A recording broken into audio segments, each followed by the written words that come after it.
Hi, this is present life style.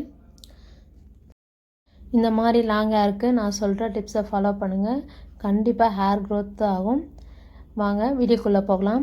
இன்றைக்கி நான் எடுத்துருக்கிற பொருள் 2 முட்டை, 10 வெங்காயம், சின்ன வெங்காயம், தேங்காய் எண்ணெய். இந்த முட்டையோட வெள்ளைக்கருவை மட்டும் எடுத்துருக்கேன். தேவைன்னா மஞ்சள் கருவும் யூஸ் பண்ணிக்கலாம்.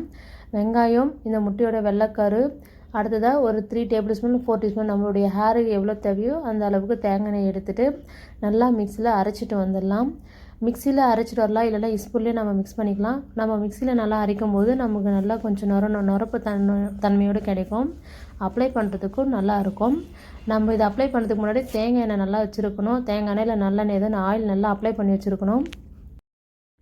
இந்த ஹேர் பேக்கை தலைக்கு நல்லா தடவிட்டு மசாஜ் கொடுக்கணும்.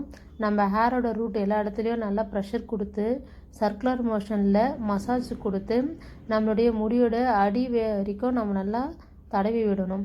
நம்ம வெறும் ரூட்டுக்கு மட்டும் தடவி விட்டுட்டு முடிக்கு தடவாமல் விடக்கூடாது. எல்லா இடத்துலையுமே நம்ம நல்லா அப்ளை பண்ணிவிட்டு இந்த மாதிரி கொண்டை போட்டு வச்சுட்டு ஒரு 20 மினிட்ஸ் இல்லைனா 30 மினிட்ஸ் நம்ம விட்டுடலாம். 20 மினிட்ஸ் கழித்து சீக்கா கூட சாதம் வடிச்ச கஞ்சி தண்ணியை எடுத்து சேர்த்து மிக்ஸ் பண்ணிவிட்டு நம்ம தலைக்கு போட்டு தேய்ச்சி நல்லா குளிச்சுட்டு வந்தோன்னா இந்த மாதிரி சாஃப்ட் அண்ட் சில்கியாக சூப்பராக இருக்குங்க ஹேரு.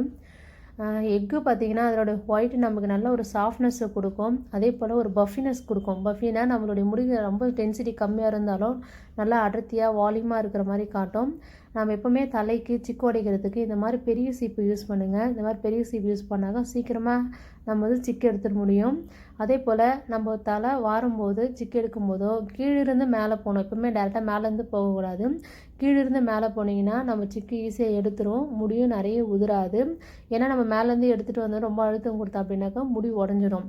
ஸோ இந்த மாதிரி ஃபாலோ பண்ணுங்கள். சின்ன சின்ன டிப்ஸை கரெக்டாக மறக்காமல் ஃபாலோ பண்ணுங்கள். உங்களோட முடியும் இதே போல் லாங்காகவும் நல்லா டென்சிட்டியாகவும் இருக்கும். ஹேருக்கு ஒரு வாரத்தில் ஒரு 2-3 நாள் இந்த மாதிரி எக் ஒயிட்டை போடுங்க. கண்டிப்பாக நல்ல க்ரோத் ஆகும் உங்களுடைய ஹேரு. இதே போல் நல்லா பஃபியாகவும் இருக்கும், அடுத்து ஷைனிங்காகவும் இருக்கும். என்னுடைய ஹேர் உங்களுக்கு பிடிச்சிருந்துச்சுன்னா லைக் பண்ணுங்கள், சப்ஸ்கிரைப் பண்ணுங்கள். மறக்காமல் உங்களுடைய ஃப்ரெண்ட்ஸுக்கும் ஷேர் பண்ணிவிடுங்க. உங்களுடைய சப்ஸ்கிரைப் அண்ட் லைக்ஸ் எனக்கு ஒரு மோட்டிவேஷ்னலாக இருக்கும். நீங்கள் தலைக்கு குளிக்க போகிறீங்கன்னா கண்டிப்பாக அதுக்கு முன்னாடி நாளோ இல்லைனா தலை வாஷ் பண்ணுறதுக்கு முன்னாடி ஒரு 20 நிமிஷத்துக்கு முன்னாடி கண்டிப்பாக ஹேருக்கு ஆயில் வைங்க. ஆயில் வைக்காமல் நீங்கள் தலை கசக்குனீங்க அப்படின்னா சீக்கிரமாக முடிங்க எல்லாமே நமக்கு கட்டாய் கீழ் விழுந்துடும். Please support my channel. Like பண்ணுங்கள், ஷேர் பண்ணுங்கள், சப்ஸ்கிரைப் பண்ணுங்கள். என்னுடைய ஹேர் பிடிச்சிருந்தா ஒரு லைக்ஸ் போடுங்க. Thank you friends.